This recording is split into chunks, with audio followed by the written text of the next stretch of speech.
Hello प्यारे बच्चों। आइए बच्चों, आज आपको लेक्चर नंबर 3 पे लेके चलते हैं। बच्चा हम लोग कक्षा 10 का बेसिक केमिस्ट्री पढ़ रहे हैं, इसलिए ताकि आज जब हम एक्सरसाइज शुरू करें बच्चों तो आपको हर एक टॉपिक अच्छे से क्लियर हो जाए। इसीलिए बच्चा हम लोग बेसिक शुरू किए हैं। तो बच्चों अब आपसे हम यही कहेंगे कि आप होली मना लें। होली मनाने के बाद अगर आप खाली होते हैं तो तुरंत आप पढ़ाई में लग जाएं। कक्षा 10 के बच्चों से एकदम उम्मीदें हैं आप हमारे साथ जुड़ेंगे बच्चों, तो हम आपको बता दें कि एक से बढ़कर एक अच्छी से अच्छी जानकारी हम आपको देंगे। ओके बच्चों, तो बेसिक इसलिए पढ़ाया जा रहा है ताकि आप केमिस्ट्री जब शुरुआत करें साइंस की जब केमिस्ट्री शुरुआत करें आप, तो आपको अच्छे से सारी बातें क्लियर हो जाए। नहीं तो बेटा बच्चे क्या है ना, रासायनिक समीकरण, रासायनिक अपक्रियाएँ, रासायनिक इक्वेशन जो भी है उसको लिखने में बेटा बड़ा कंफ्यूज रहते हैं। उनको कंफर्म नहीं हो पाता कि जैसे सोडियम क्लोराइड का सूत्र होता है NaCl, मैग्नीशियम क्लोराइड का MgCl2 हो जाता है, जबकि दोनों हैं क्लोराइड। तो बेटा यहाँ ऐसी बातों को जानने के लिए कि ऐसा क्यों होता है, उसी का बेसिक केमिस्ट्री हम पढ़ रहे हैं पहले। तो बच्चों हम आपको यही कहेंगे कि जब भी आप कोर्स को शुरू करें तो आप शुरुआत यहीं से कीजिएगा, लेक्चर नंबर 1 से और लेक्चर नंबर 2। फिर आज हम बच्चा लेक्चर नंबर 3 को हम प्रेजेंट करने जा रहे हैं। बच्चों आप जल्द से जल्द हमारे साथ जुड़े और आइए आज की पढ़ाई शुरू करते हैं। बच्चों कल हमने आपको पढ़ाया था संयोजकता का कुछ बेसिक, जिसमें बेटा फ्रैंकलिन नामक वैज्ञानिक ने अपने खुद के विचारों से जो कुछ बताया था उसको हमने समझाया। उनके अनुसार बेटा तत्व जो संयोग करता है तो संयोग करने की जो क्षमता होती है उसी को संयोजकता कहा जाता है। तो बेटा फ्रैंकलिन के अनुसार ये था कि तत्व अधिकतर ऑक्सीजन के साथ या हाइड्रोजन के साथ या क्लोरीन के साथ संयोग करते हैं। ओके बच्चा, तो इसी आधार पर उन्होंने संयोजकता को डिफाइन किया था, अर्थात परिभाषित किया था। उनके अनुसार क्या था बेटा, जैसे किसी तत्व का एक परमाणु हाइड्रोजन के जितने परमाणु के साथ संयोग करता है उसी हाइड्रोजनों की संख्या को ही उसकी संयोजकता कहते हैं। ठीक उसी प्रकार उन्होंने बताया कि क्या बताया बच्चा कि किसी तत्व का एक परमाणु जितने ऑक्सीजन परमाणु के साथ संयोग करता है उन ऑक्सीजन परमाणुओं की संख्या का 2 गुना उस तत्व की संयोजकता कहलाता है। और ऐसे ही बेटा क्लोरीन के आधार पर उन्होंने बताया कि किसी तत्व का एक परमाणु क्लोरीन के जितने परमाणुओं के साथ संयोग करता है वही उस तत्व की संयोजकता कहलाता है। तो ये बेटा पुरानी अवधारणा थी संयोजकता की। आइए आपको संयोजकता की आधुनिक अवधारणा अर्थात मॉडर्न कॉन्सेप्ट क्या है उसको देने वाले साइंटिस्ट जिसका नाम है लुईस और कोसेल।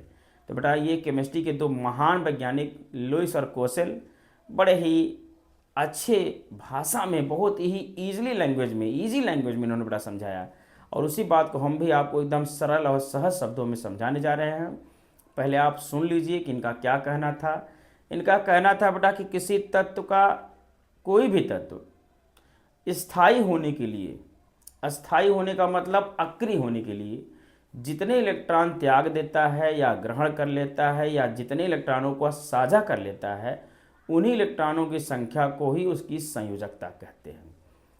आपको बता दें बेटा तत्व संयोग क्यों करता है, स्थायी संरचना प्राप्त करने के लिए। कौन से तत्व की स्थायी संरचना प्राप्त करने के लिए? अक्रिय तत्वों की स्थायी संरचना। और बच्चा हमने आपको बताया अक्रिय तत्व, कल के वीडियो में हमने आपको दिखाया था कि अक्रिय तत्व क्या है। एक बार आपको थोड़ा सा यहाँ समझा दें। अक्रिय तत्व, यहाँ ध्यान दीजिए, ये अक्रिय तत्व कौन है बेटा? हे नानी आराम कर जिंदा रहेगी। ओके बच्चा, हे मतलब हीलियम, हे का मतलब क्या है बेटा? हीलियम। ओके बच्चा, आगे एनी मतलब नियॉन। ओके बच्चा, AR आर्गन। ओके बेटा, KR क्रिप्टॉन। नेक्स्ट बेटा Xg xenon and the last one is radon. तो बेटा ये अक्रिय तत्व हैं। इन्हीं के स्थायी संरचना को प्राप्त करने के लिए या इन्हीं की संरचना को प्राप्त करने के लिए तत्व जो इलेक्ट्रॉन त्याग देता है, ग्रहण कर लेता है या साझा कर लेता है उसी संख्या को हम उसकी संयोजकता कहते हैं। आइए एक बार सिद्धांत को सुनाते हैं, दिखाते हैं, जरा ध्यान दीजिए बेटा। क्या है? लुईस तथा कोसेल के अनुसार क्या बेटा?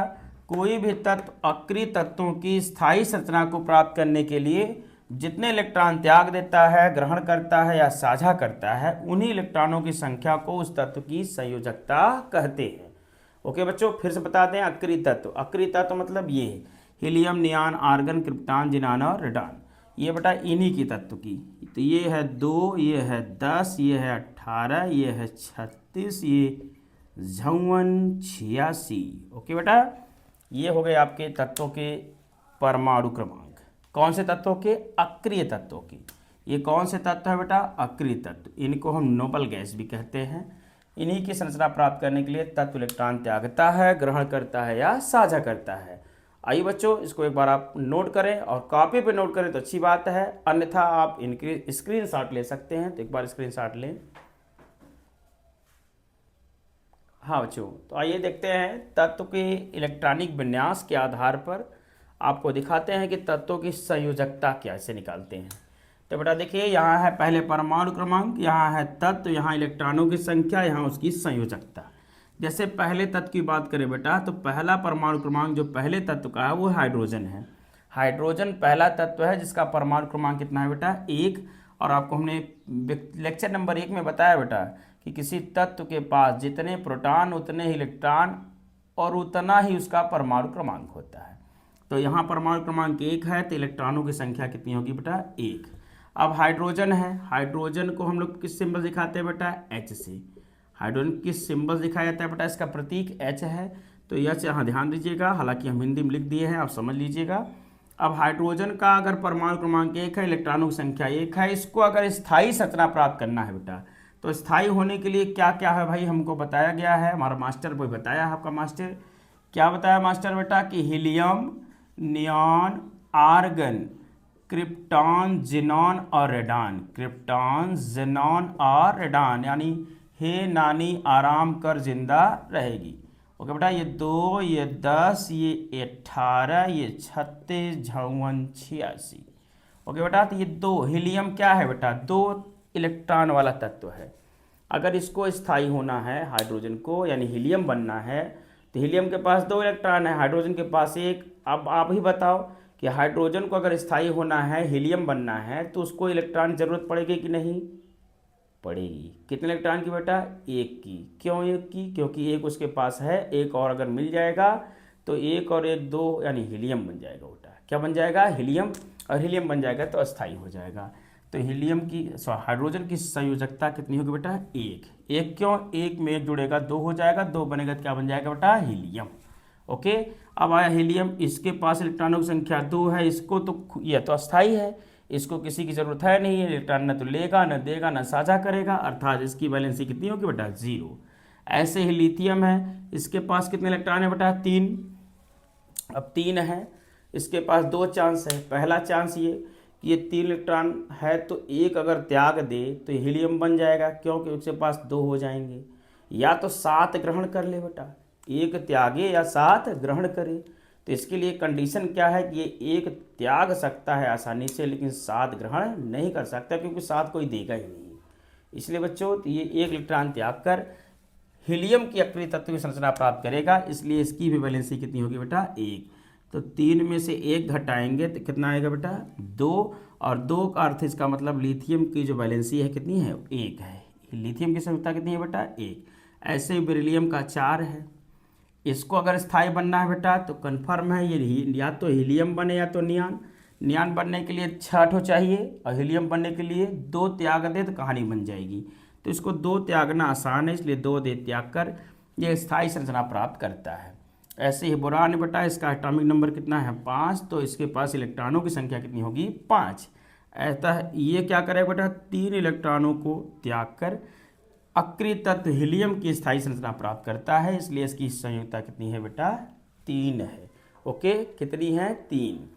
अब यही इतने ही इलेक्ट्रॉनों का ये साझा करेगा, ध्यान दीजिएगा, इतने इलेक्ट्रॉन त्यागेगा, ग्रहण करेगा और साझा करेगा, जितने में वो स्थायी संरचना प्राप्त कर सके। बेटा हमको पता है, आपको भी मालूम है कि आप क्यों पढ़ रहे हैं। कल के वीडियो में मैंने आपको बताया था कि हम आप पढ़ाई क्यों कर रहे हैं, ताकि हम स्थायी संरचना को स्थायी हो सके। क्या हो सके बेटा? स्थायी। इसीलिए तत्व भी स्थायी होने के लिए इलेक्ट्रॉन त्याग देता है, ग्रहण कर लेता है और साझा कर लेता है। आप इसका स्क्रीनशॉट लें, अगले हम और नियम समझाते हैं। ओके बच्चा, तो आइए अब आगे बताते हैं। नेक्स्ट जो बचे हैं, छठवां है कार्बन। 6 जो परमाणु क्रमांक वाला तत्व है, यानी जिसके पास 6 इलेक्ट्रॉन 6 प्रोटॉन है, उस तत्व का नाम कार्बन है। Most important element of the periodic table. बेटा यह आवर्त सारणी का सबसे महत्वपूर्ण कार्बनिक पदार्थ है, सॉरी तत्व है। क्यों बच्चा? क्योंकि इसके इतने ज़्यादा यौगिक हैं कि उसकी गिनती नहीं की जा सकती। यानी ये पूरे ज्ञात यौगिकों में 90 से 95% जान लीजिए, 95% मान चलिए क्या है, कार्बनिक यौगिक है। उसके अतिरिक्त जो बचे हैं बेटा सब अकार्बनिक हैं, लेकिन कार्बनिक यौगिक सबसे ज़्यादा है। इसलिए कार्बन जो है, इसका एक चैप्टर भी आपको पढ़ना है क्लास 10th में, आपको पता भी होना चाहिए। तो बेटा कार्बन जिसके पास कितने प्रोटॉन हैं? 6। इलेक्ट्रॉन कितने हैं? 6। अब आप बताओ, इलेक्ट्रॉनों की संख्या 6 है। ओके बच्चा, तो ऐसी स्थिति में हम देखें तो ये स्थायी होने के लिए इसके पास 2 चांस है। पहला चांस, ये 4 इलेक्ट्रॉन त्याग सकता है और 4 इलेक्ट्रॉन ग्रहण भी कर सकता है। 4 त्याग कर हीलियम बन सकता है और 4 ग्रहण करके नियान, अर्थात दोनों स्थितियों में स्थायी हो सकता है। तो बच्चों इसका डिटेल आपको समझने के लिए आपको कार्बन चैप्टर में आपको समझाएंगे। अभी इतना सुन लीजिए कि ये न तो त्यागता है न ग्रहण करता है, ये केवल इलेक्ट्रॉनों का साझा करता है। क्या करता है बच्चा? इलेक्ट्रॉनों का साझा। तो कितने इलेक्ट्रॉनों का साझा करेगा? ये 4 का। और क्या बनेगा बेटा? नियॉन। 4 इलेक्ट्रॉन का साझा करता है। कितने इलेक्ट्रॉनों का? 4। इसलिए इसकी संयोजकता कितनी होती है? 4। क्यों 4 बेटा? 6 4 10, 4 इलेक्ट्रॉनों का साझा करके नियान की स्थायी संरचना प्राप्त करता है। ऐसे नाइट्रोजन है, परमाणु क्रमांक 7, इलेक्ट्रॉनों की संख्या 7 है। तो ये बेटा स्थायी होने के लिए क्या करे? या तो 5 त्यागे या तो 3 ग्रहण करे। 3 ग्रहण करना इसके लिए आसान है, क्योंकि 3 ग्रहण करेगा 7 3 10 हो जाएगा, तो 3 ग्रहण करेगा तो संयुक्ता 3 होगी। ऑक्सीजन है बेटा, इसके पास 8 इलेक्ट्रॉन है, ये 2 ग्रहण करेगा तो 8 2 10 नियान बन जाएगा। फ्लोरीन के पास 9 है, 1 ग्रहण करेगा तो क्या बन जाएगा? ये भी बेटा अक्रिय नियान। और नियान तो पास 10 है, ये स्थायी है, इसको न इलेक्ट्रॉन चाहिए, न तो लेगा न देगा न साझा करेगा, इसलिए इसकी बैलेंसी 0 है। ऐसे ही सोडियम है 11, ये क्या करेगा बेटा? इसके पास चांस है ये 1 दे या 7 ले, लेकिन 7 लेना आसान नहीं है, इसलिए 1 इलेक्ट्रॉन त्यागता है। ये क्या इलेक्ट्रॉन त्यागता है? 1 ठो। तो इसकी बैलेंसी कितनी होती है बेटा? 1। ऐसे ही बेटा मैग्नीशियम है, परमाणु क्रमांक 12 है, ये 2 इलेक्ट्रॉन त्याग कर नियान बनता है। और अल्मुनियम 13 है, ये भी 3 इलेक्ट्रॉन त्याग कर क्या बनता है? नियान। तो ये हो गया बच्चा आपके इन तत्वों की, कौन से तत्वों की, जितना हमने लिखा है इनके इलेक्ट्रॉनों की संख्या और इनकी संयोजकता। एक बार आप इसका स्क्रीनशॉट लें। हाँ बच्चों, तो आइए नेक्स्ट जो बचे हैं वो कंप्लीट करा देते हैं। परमाणु क्रमांक 14 जिसका नाम सिलिकॉन है बेटा, वो तत्व आता है। सिलिकॉन के पास 14 इलेक्ट्रॉन है, चांसेस फिर 2 है। पहला चांस, ये 4 इलेक्ट्रॉन त्याग कर नियान बन सकता है, और 4 इलेक्ट्रॉन ग्रहण करेगा तो क्या बन सकता है बेटा? आर्गन। तो दोनों स्थितियों में ये स्थायी होगा, तो इसके पास चांस दोनों हैं, इसलिए ये भी 4 इलेक्ट्रॉनों का साझा करता है और सह संयोजी बंध बनाता है। 14 में 4 जोड़ेंगे कितना आएगा बेटा? 18। अब फास्फोरस के पास चांस क्या है बेटा? 15 इलेक्ट्रॉन है, इसको 18 करना है। क्यों? क्योंकि आर्गन बनना चाहेगा ये 3 ग्रहण करेगा तो इसकी बैलेंसी 3 होगी।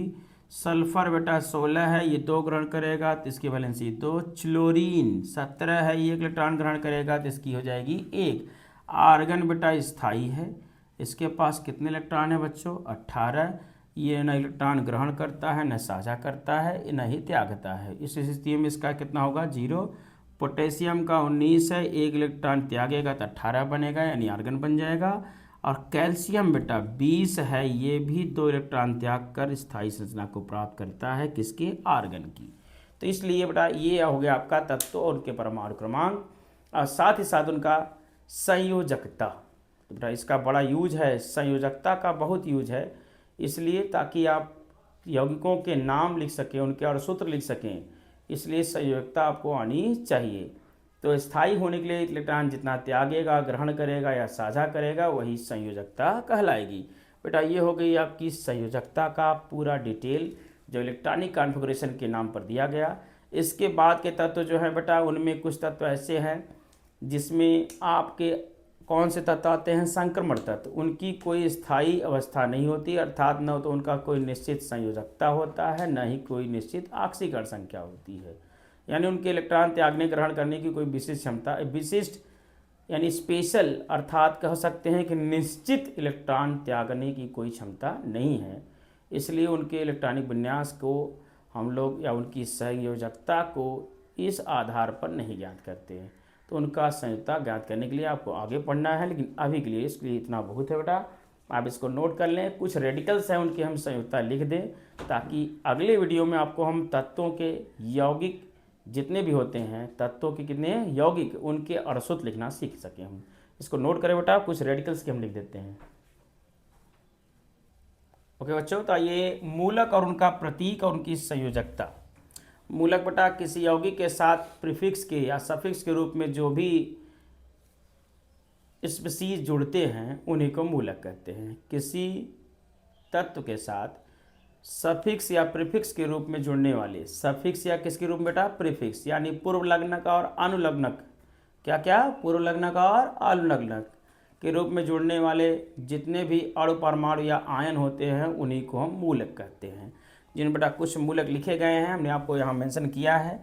हाइड्राइड, हाइड्रोक्साइड, क्लोराइड, एसीटेट और नाइट्रेट। हाइड्राइड में आता है बेटा आपका जिसका सिंबल है H और इसकी वैलेंसी अभी आपने देखा है 1। हाइड्रोक्साइड का बेटा होता है सिंबल OH, इसकी वैलेंसी भी कितनी होती है? 1। ऐसे ही क्लोराइड का कितना होता है? Cl, इसकी वैलेंसी 1।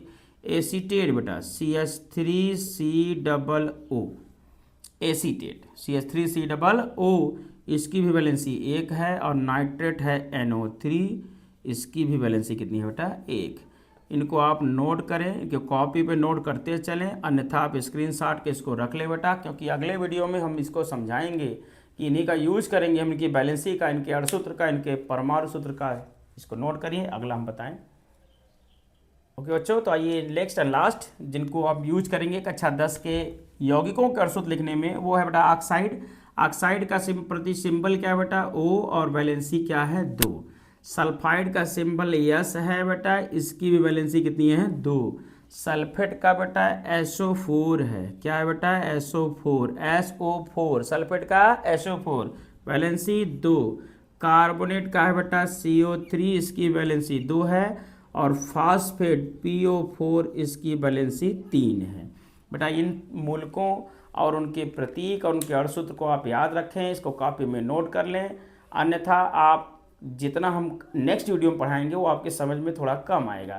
फिर भी एक बार हम आपको रिकैप करके ही बताएंगे। तो बच्चों आप हमारे साथ जुड़े रहें और हमारे चैनल को आप लाइक सब्सक्राइब करना ना भूलें। ओके बच्चों, धन्यवाद।